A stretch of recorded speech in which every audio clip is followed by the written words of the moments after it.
On June 12th, while the aggressor country was celebrating its national holiday, Russia Day, the General Staff of the Armed Forces of Ukraine released data on the losses of Putin's army.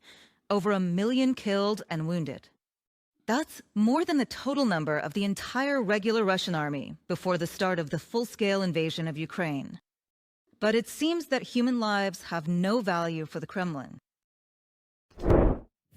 Officially, Russia last reported its total losses in September 2022. At that time, the Ministry of Defense of the aggressor country claimed 6,000 dead.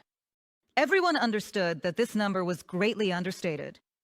There was a lot of criticism, and some relatives of the dead and missing even tried to protest. They held solo pickets and recorded video appeals. Even the soldiers themselves, who were sent to storm Ukrainian positions on crutches, for some reason also complained to Putin and hoped for his help. 3 years later, they no longer expect anything. They're simply being sent to slaughter. I asked the guys out on the street.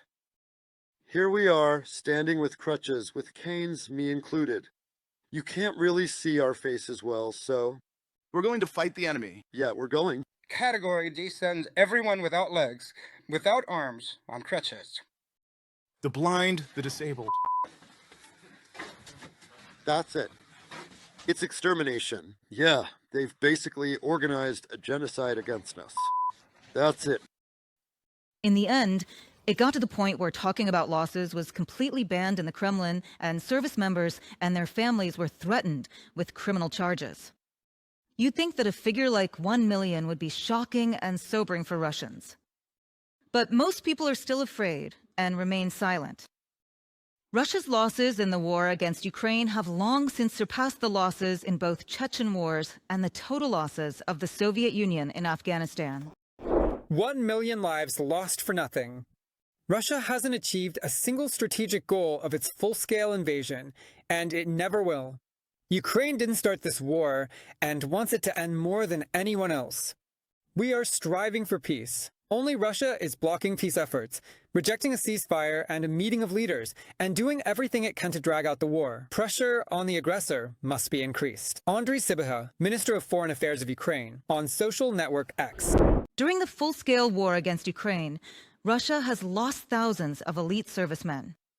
According to the BBC, this refers to special forces of the main intelligence directorate, airborne troops, special operations forces, pilots, and Marines. These units were the core of the army.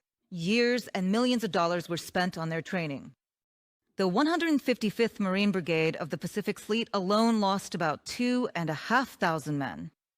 Russia has lost at least 10 generals and more than 500 lieutenant colonels and colonels.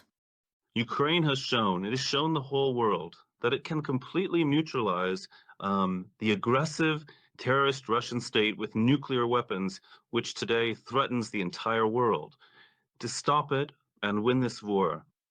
I think that today, this number impresses not so much Ukrainians. We know the results of our own work, but rather all those who are beside us, or those who still doubt our capabilities, or those who are openly fighting against us. Men from Russian regions with the lowest standard of living, both at the start of Russia's full-scale invasion of Ukraine and now, have the highest chance of being killed in the war. For example, as early as the beginning of 2023, Varyatia was already being called the land of the dead. Now, for signing a contract with the Ministry of Defense, recruits who agree to become potential cannon fodder are being offered a sum that is several times higher than their regular salary. But even so, they still can't make up for the losses. About 180,000 prisoners are fighting in the ranks of the Russian army. This information comes from the Ukrainian Foreign Intelligence Service. The Kremlin lured citizens of Nepal and India into the war through deception, which sparked a serious international scandal. Meanwhile, Pyongyang officially and voluntarily sent 15,000 workers and about 11,000 soldiers to Russia. But even that didn't allow Russia to patch up all the gaps. The Russian Federation has lost an entire army. At the time of the invasion in 2022, there were 750,000 of them. Now it's already 1 million. That means the regular troops have already been destroyed, almost 90%. And now new reserves are being brought in, mobilized, recruited under various contracts, and they're trying to push them forward in different directions. These are no longer the effective troops they used in various parts of the world. And that's why now they're trying, of course, to rely on sheer numbers. Right now, recruitment centers for foreigners are operating in all major Russian cities. Migrants are being actively hunted. They are often forced to sign contracts with the Ministry of Defense through deception and threats. A prisoner of war from China described how he ended up in such a center and what goes on there. At that place, besides me, there were about 20 other people who came there to register, and they were all of different nationalities. Most likely, they were from Central Asia, Kazakhstan, and other countries. That's just an approximate guess.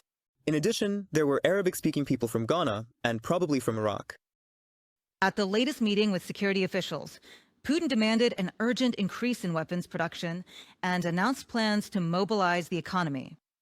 According to the General Staff of the Armed Forces of Ukraine, since the start of the full-scale Russian invasion of Ukraine, nearly 11,000 Russian tanks, more than 22,000 artillery systems, and over 51,000 vehicles have been destroyed. Ukraine's defense forces have managed to destroy or damage about a third of the Black Sea Fleet ships. As for aviation, the numbers here are also impressive. 416 airplanes and 337 helicopters have been destroyed or damaged. Just look at the recent operation by the Security Service of Ukraine called Web, when Russia lost 41 strategic bombers right on their airfield. The operation demonstrated that Ukraine has found a way to use its own weapons to achieve goals that were previously out of reach. The attacks could have dealt significant damage to Russia's ability to launch cruise missile strikes and exposed the vulnerability of key military assets thousands of miles from the front line. They also revealed weaknesses in Russia's powerful security apparatus that is supposed to prevent sabotage operations deep within its territory. From a publication by The Washington Post. 40% of the Russian Federation's budget in 2025 is allocated to the military-industrial complex and the army, meaning to the continuation of the war against Ukraine. For the first time since the Soviet era, military spending has surpassed social spending. At the same time, GDP growth rates are declining and inflation is rising. Due to sanctions, the Russian economy is losing entire industries. $450 billion in losses just in the energy sector. At the same time, the National Wealth Fund has already been depleted by 2/3. The Kremlin prefers to stay silent about these losses, as well as about what is happening on the battlefield. What are they worried about? What really concerns them is the imposition of tough sanctions, especially against Russian oil, including the new price cap. That's what really threatens them because it could cut off their war funding and force them to seek peace. At the negotiations in Istanbul, the head of the Russian delegation, Volodymyr Zelenskyy, stated that Moscow is ready to fight forever. And just recently, Putin declared, and I quote, "The people of Russia are immortal, and the path to this immortality," he says, lies through victories on the battlefield. It's obvious that the Kremlin dictator fears peace more than war. And without tough sanctions from both the European Union and the United States, he will keep sending Russians into the meat grinder.